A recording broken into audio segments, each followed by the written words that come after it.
이번 주는 대림절 세 번째 주일입니다. 대림절 세 번째 주일을 우리 가우다테 주일이라고 부르는데요. 이 가우다테라는 말은 라틴어로 기쁨을 의미하는 말입니다. 주님의 오심을 기다린다는 것은 기쁨이 되고, 또 성탄이 하루하루 다가올수록 그 기쁨은 더 깊어진다는 것이죠. 코로나 3차 재확산으로 인해서 우리 다시 온라인 비대면 예배로 전환이 되면서 우리는 더욱더 이 코로나가 빨리 종식되기를 기다리고 있습니다. 전 세계적으로 이 코로나가 완전히 종식되었다는 소식이 들린다면 얼마나 기쁘겠습니까? 오늘도 교회에 나오지 못하고 집에서 교회가 참 궁금하고, 또 예배 현장에서만 느낄 수 있는 그런 하나님의 은혜를 사모하는 성도님들은 마스크를 쓰고 예배를 드려도 좋으니까 다시 교회에서 예배 드리는 날이 오면 좋겠다 학수고대 하실 것입니다. 대림절 역시 우리 주님의 오심을 그런 마음으로 기다리는 겁니다. 주님이 정말 우리에게 오셔서 우리의 모든 힘든 부분들을 다 끝내주시고 우리를 하나님의 은혜로 함께 하시는 그때가 오면 좋겠다. 그때를 기다리는 것이죠. 기다림의 기쁨 하면 생각나는 유명한 대목이 있습니다. 어린 왕자에 나오는 여우가 어린 왕자에게 친구가 되는 법을 이야기하면서 했던 내용인데요. 이런 내용입니다. 언제나 같은 시각에 오는 게 좋을 거야. 네가 오후 4시에 온다면 나는 3시부터 행복해질 거야. 시간이 가면 갈수록 그만큼 나는 더 행복해질 거야. 4시에는 흥분해서 안절부절 못할 거야. 네가 정해진 시간이 아니라 아무 때나 오면 내가 마음의 준비를 할 수 없잖아. 올바른 의식이 필요하거든. 사랑하는 사람, 좋은 친구가 온다 그러면 그 시간 1시간 전부터 그 만날 기대감에 행복해지고 설레이는 마음을 갖듯이 우리도 주님이 우리에게 오신 그 사건을 생각하면서 그날이 하루하루 한 주 한 주 다가오면서 설레이는 마음으로 어떻게 그 만남을 준비할까, 이렇게 준비하는 것이 대림절의 의미입니다. 그러나 우리의 현실은 녹록하지 못합니다. 연일 증가하는 코로나의 재확산으로 우리는 점점 지쳐가기 시작했습니다. 아무리 조심하고 대비해도 코로나는 이미 우리 주변에 너무 가까이 다가왔습니다. 무증상 감염자와 경로를 알 수 없는 확진자들로 인해 이제는 가족도, 또 가까운 지인도, 그리고 늘 조심하며 만나던 동료도 안심할 수 없고, 모일 때마다 만날 때마다 불안한 마음이 한켠에 있는 것이 사실입니다. 많은 사람들이 지금 우리에게 유일한 소망은 빨리 백신과 치료제가 나오는 것이라고 이야기합니다. 그 뉴스를 들으면서 언제쯤 안전한 백신이 모든 인류에게 접종이 되어서 다 우리가 코로나로부터 자유할 수 있을까 하는 기대를 갖게 되는 것이죠. 우리는 살아온 횟수만큼 성탄절을 보내왔습니다. 설교 준비를 하면서 문득 이런 생각이 들었습니다. 우리가 코로나 시대를 겪으면서 이런 백신과 치료제를 간절히 기다리듯 우리가 주님의 오심을 그렇게 간절하게 소망하며 기도했던 그 성탄절이 몇 번이나 되었나 하는 겁니다. 사실 코로나 바이러스보다 훨씬 더 무서운 죄로부터 우리를 안전하게 지켜주시고 구원해 주시기 위해 우리 주님이 우리 가운데 오셨는데, 그 주님의 오심을 의미를 생각하면서 그렇게 간절하게 사모하며 기다리던 적이 얼마나 되었나 하는 것이죠. 우리는 예수님의 이 땅에 오심으로 인해서 무서운 죄의 형벌과 우리를 비참하게 끌고 다니다 결국 멸망의 구렁텅이로 빠뜨리는 죄의 무서운 힘으로부터 이제는 자유할 수 있고 안심하며 살아갈 수 있게 된 것입니다.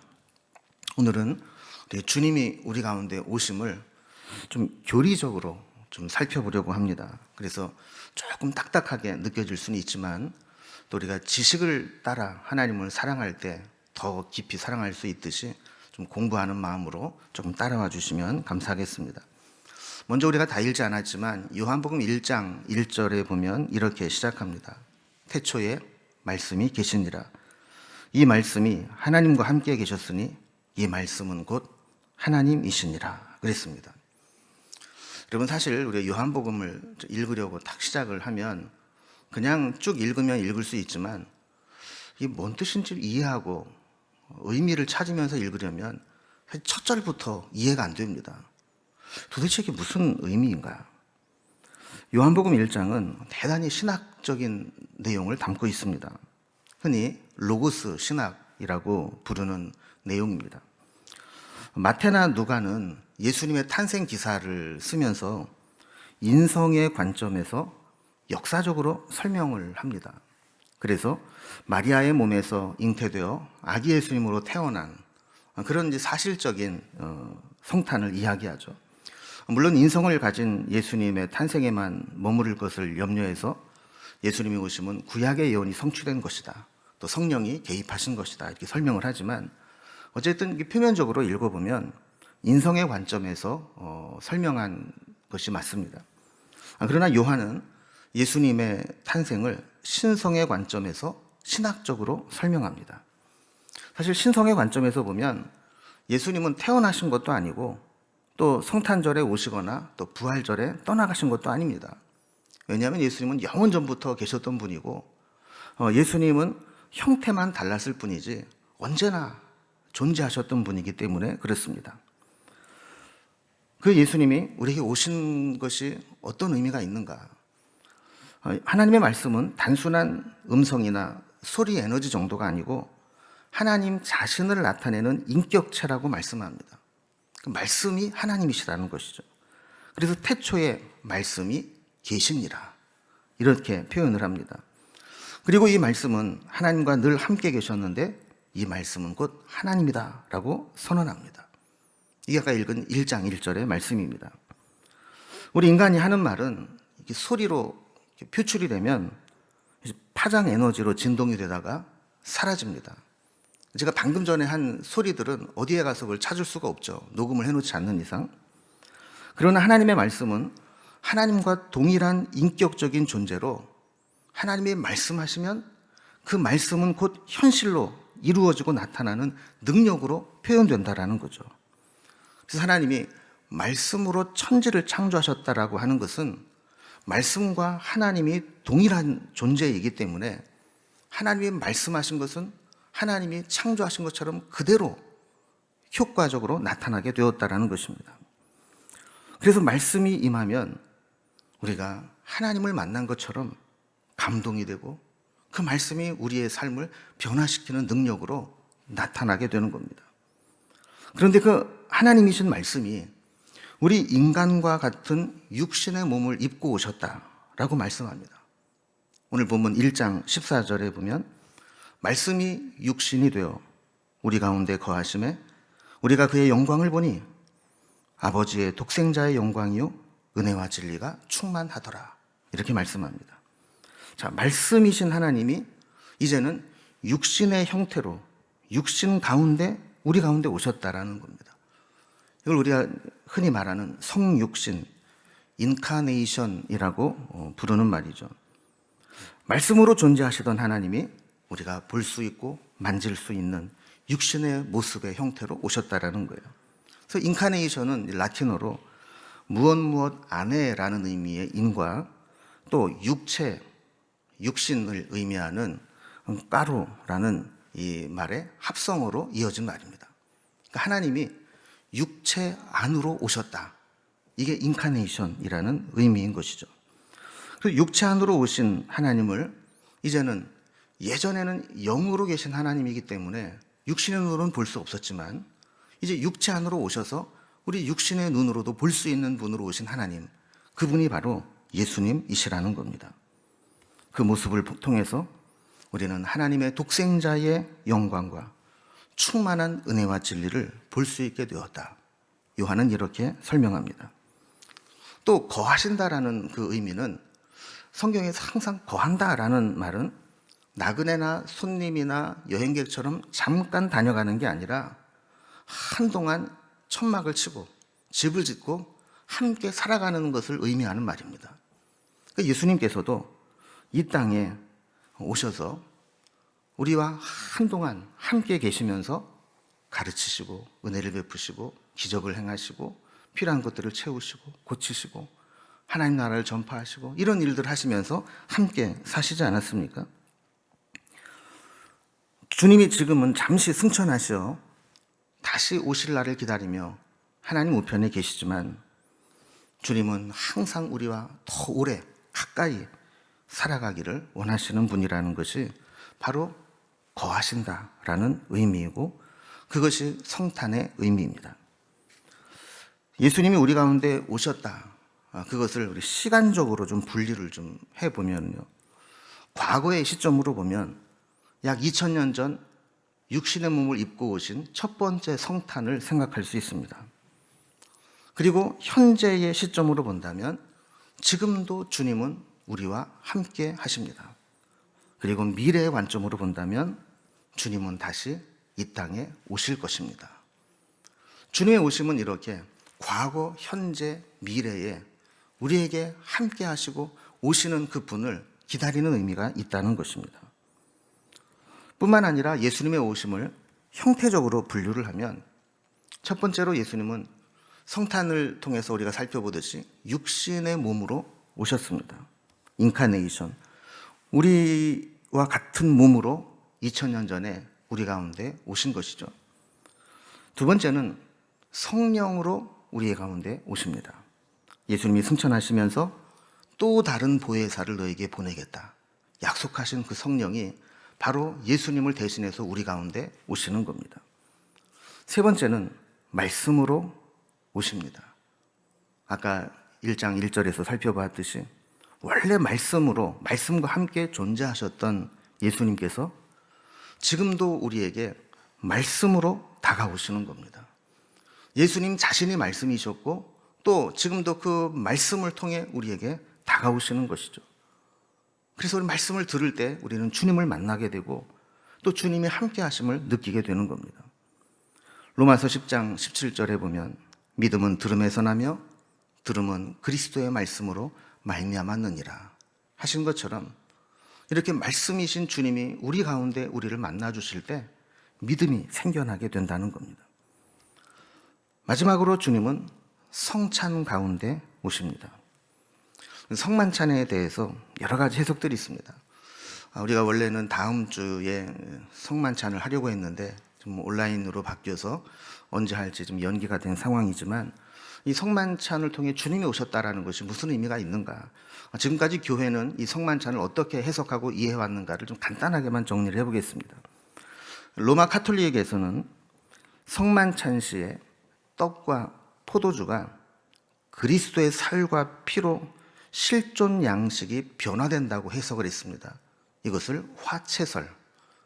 우리는 떡과 포도주인데 기도하고 그것이 우리에게 성찬으로 받아들여질 때 그 속에서 그리스도의 피와 살로 변화된다.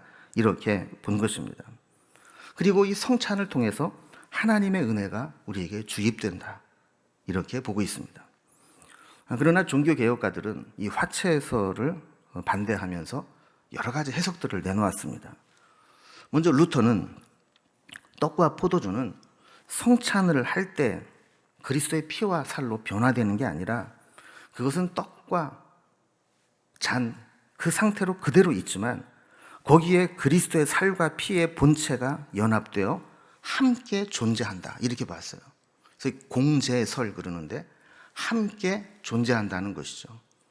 분명히 우리는 떡과 잔을 받았지만 그 속에 그리스도의 피와 살이 함께 존재한다. 이렇게 본 겁니다. 자, 여기에 이제 쯔빙글리는 성만찬을 통해서 우리가 뭐 변화되고 뭐 그런 의미가 아니고 최초의 주님의 만찬을 기념하여 회상하며 그것에 참여하는 것이다 라고 보았습니다. 그래서 이것을 상징설, 기념설 혹은 회상설 이렇게 이야기를 합니다. 성만찬은 주께서 나를 기념하라 이렇게 말씀하신 것처럼 주님이 우리를 위해서 그렇게 대신 죽어주셨지 이거를 기념하는 의미다 이렇게 보는 거죠. 자, 그리고 우리 장로교에서 본으로 따르고 있는 깔뱅, 켈빈은 우리가 성찬을 대할 때 떡과 잔이 변화하는 것은 아니지만 성령께서 그 자리에 임하셔서 그리스도의 살과 피의 공로와 능력과 효험을 우리에게 전달해 준다 라고 보는 영적 임재서를 이야기했습니다. 이렇게 성찬에 대한 이해와 해석은 좀 각각 좀 차이가 있지만 한 가지 공통적인 내용은 뭐냐면 어떻게 이해되고 해석되든지 주님은 성찬을 통해 우리 가운데 오신다는 겁니다. 그리고 성찬을 대할 때 그 성찬을 통해서 주님은 우리 가운데 함께 하신다라는 것입니다. 화채설처럼 그걸 너무 신비주의적으로 해석하는 것도 문제지만 또 이것을 별 의미 없이 그냥 하나의 의식으로 넘어가는 것도 문제입니다. 주님은 성찬을 통해 우리 가운데 오시고 그 성찬을 통해 말할 수 없는 은혜를 부어주시는 겁니다. 의미 없이 받으면 그냥 떡과 잔이지만 그 속에 믿음으로 고백하며 받게 될 때 주님은 다시 한번 우리에게 임한다는 것이죠. 이렇게 예수님은 처음 오실 때 육신의 몸으로, 그리고 승천하신 후에는 성령의 임재하심으로, 그리고 지금도 말씀을 통해, 그리고 성만찬을 통해 우리 가운데 오시는 분입니다. 우리 주님은 언제나 늘 항상 우리와 함께 계시지만 우리는 종종 하나님이 나와 함께 한다는 사실을 잊고 살아갈 때가 많습니다. 그래서 우리는 성탄을 기념해서, 그리고 매번 말씀을 들으면서, 그리고 성령의 임재하심을 갈망하면서, 그리고 성만찬의 성례를 통해서 그렇지, 우리 주님이 우리와 함께 하시지, 우리 가운데 오셨지, 이것을 확인하고 주님 안에 거하는 계기로 삼는 것, 이것이 우리의 신앙의 모습이라는 것이죠. 지금 우리를 힘들게 하는 것은 코로나입니다. 터널을 지나가는 것인지 막다른 동굴로 들어가는 것인지 모를 정도로 우리를 답답하게 하고 힘들게 합니다. 특히 교회에서 드리던 예배도 비대면으로 바뀌면서 그나마 교회에 와서 예배 드리는 것을 낙으로 삼고 그 시간을 통해 힘든 시간들을 한숨 돌리며 견디시는 우리 연세 드신 어르신들을 생각하면 이 코로나가, 이 온라인 예배가 얼마나 야속한지 모릅니다.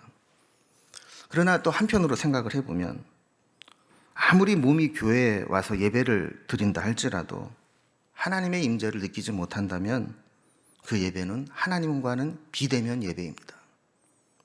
그러나 우리가 온라인으로 스마트폰이나 화면을 통해 비대면 예배로 드린다 할지라도 만약에 그 속에 성령의 은혜를 체험하고 말씀으로 찾아오신 주님을 만나고 하나님의 은혜를 경험하게 된다면 사람과는 비대면이지만 하나님과는 대면 예배가 되는 겁니다.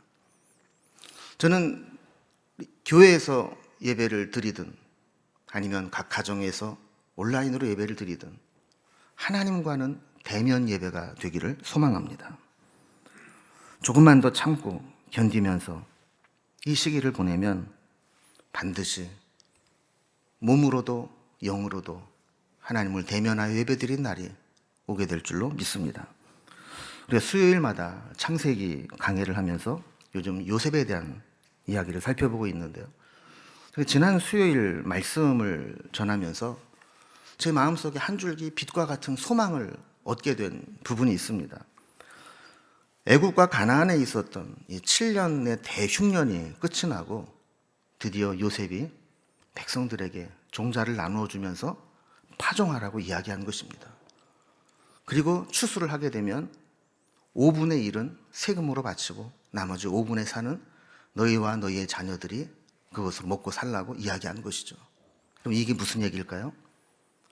그 죽음과 같은 지긋지긋한 7년의 흉년과 기근이 이제는 끝이 났다라는 겁니다.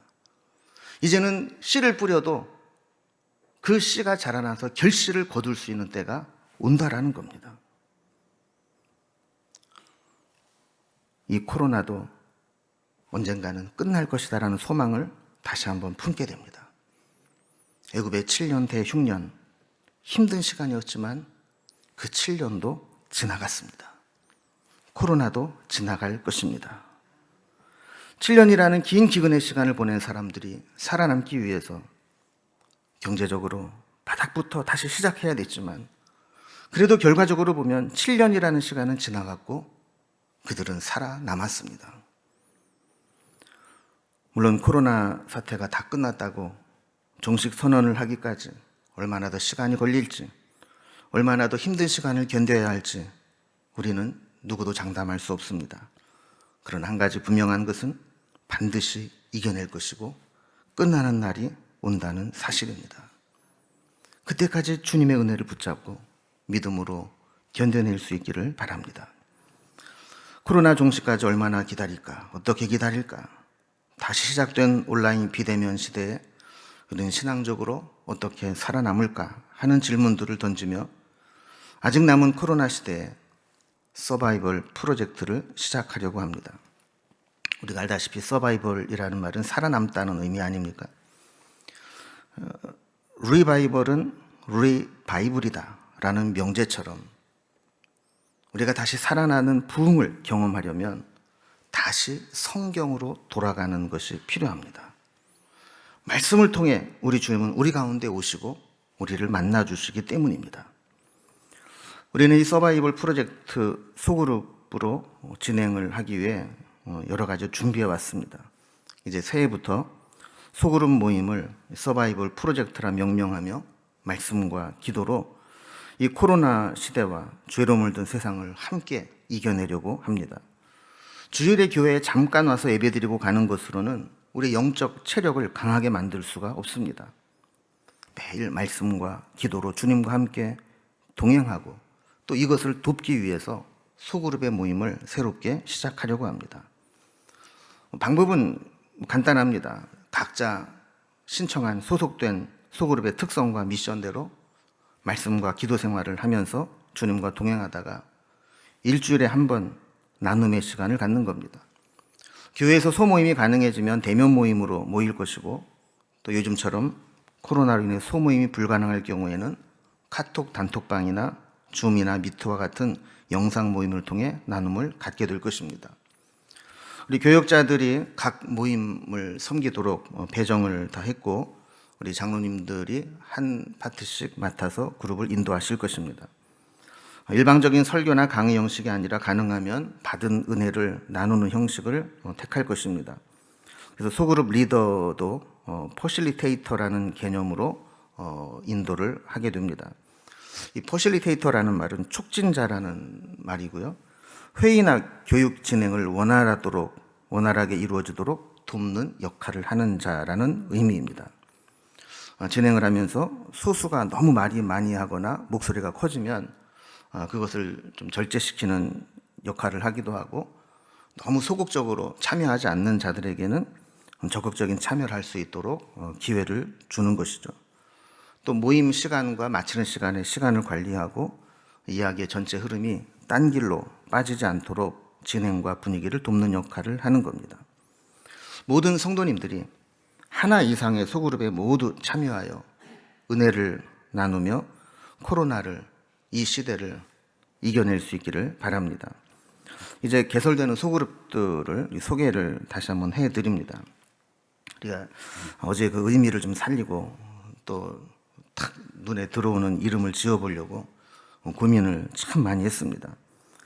그래서 개설되는 소그룹의 전체적인 컨셉은 코로나 시대에 영적으로 살아남기 위한 서바이벌 프로젝트입니다. 산다는 의미의 그 바이벌과 또 성경 말씀, 이 바이블, 이 비슷한 발음의 라임을 맞추어서 이름을 좀 지어봤습니다. 먼저 첫 번째 리바이벌인데요. 성경 통독반, read 바이블, 성경을 읽는다. 그래서 성경을 읽을 때 우리의 심령이 다시 살아납니다. 우리가 지난 2달간에 거의 걸쳐서 성경 파노라마 시리즈 설교를 한 것은 이 성경 통독을 하기 위한 기초 작업이었습니다.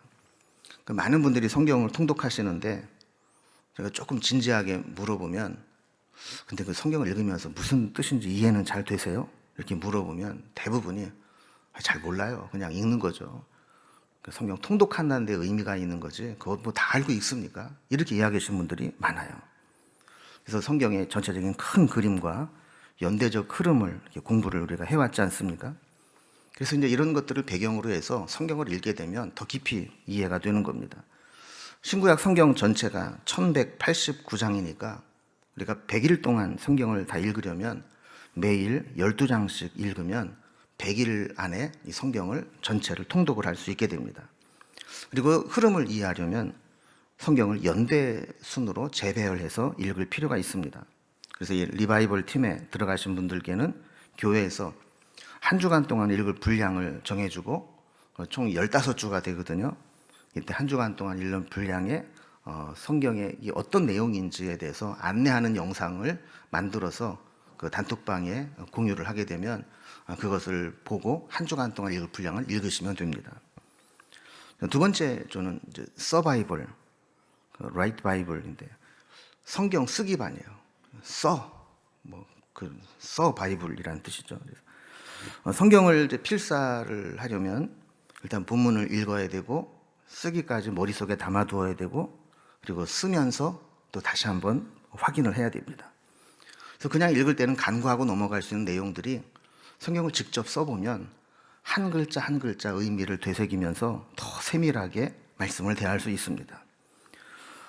이것을 보통 한 3년 과정 정도로 한번 다 필사를 하려고 한다면 하루에 1장 그리고 주일에는 2장 이 정도 쓰면 1년이면 한 번 다 쓰게 됩니다.